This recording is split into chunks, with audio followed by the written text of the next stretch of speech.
So I wanted to jump to the current global situation.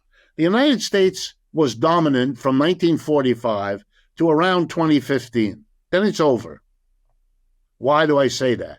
Because the world economy today is no longer dominated by the United States and its few major allies.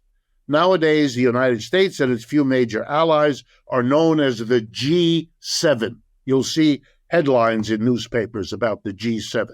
The G7 is the United States, Britain, France, Germany, and Italy, Japan, and Canada. That's that.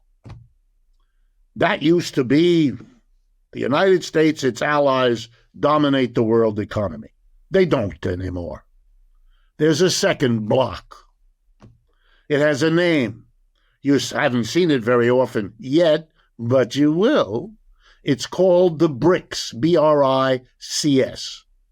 If you pay attention to such things, you'll know that that stands for Brazil, Russia, India, China, and South Africa. Those 5 nations. China and its allies.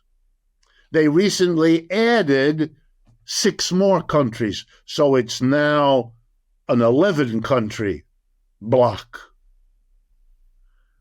If you add up the size of an economy, and the number we use in economics for that is called the GDP, stands for Gross Domestic Product. It's a rough count of the total quantity of goods and services your economy produces in a calendar year.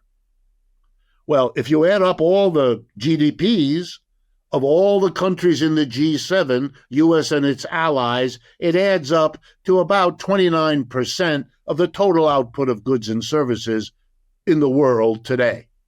And if you do the same for the BRICS, it adds up to 33%. You notice something?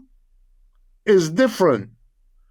The BRICS is a bigger economic unit. We've not had that before. The lines crossed in 2020. And since then, since that part of the world is growing much faster than this part,